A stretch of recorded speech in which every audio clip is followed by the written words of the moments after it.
سيف الصيدلي وزير المواصلات والاتصالات.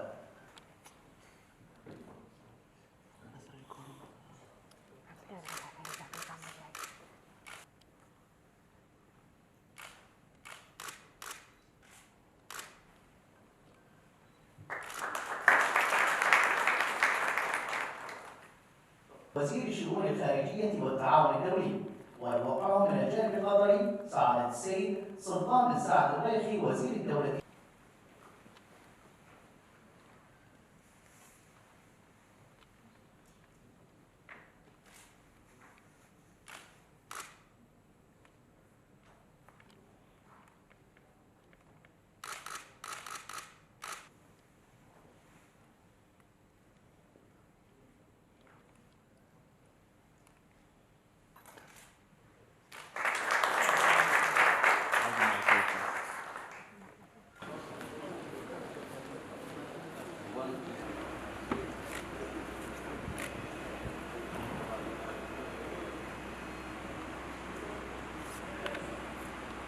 aad ba maasan tahay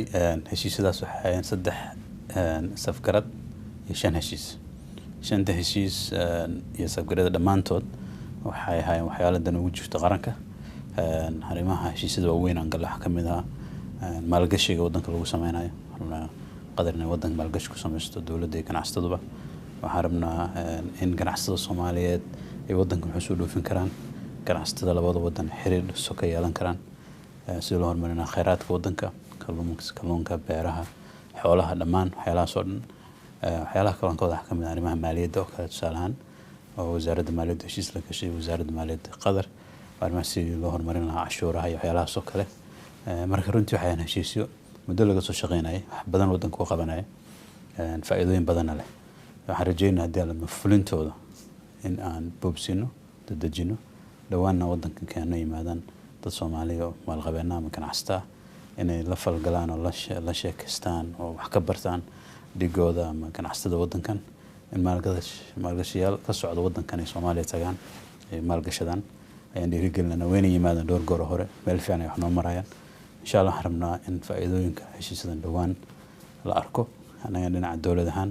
wax allaaliyo wixii noo ku soo hayay dhinacayaga tay noqon lahayd fududeynta maalgashigaas wadanka la gelinayo qaybihiisa kala duwan tay noqon lahayd soo jiidashada maalgashiyaasha banaanka tay noqon lahayd dadka Soomaaliyeed fursado loo abuuro ay ku kaansadaan halkan waxay rabaan iyagoo aan soo mareen waxyaalo dhibaatooyin badan oo hore soo mari jireen waxyaalahaas oo dhan ka shaqeynayna wax fududaan doonta in Soomaaliya wax laga soo dhoofiyo halka la keeno iyadoo caqabado badan oo jiri oo dhan meesha laga saaray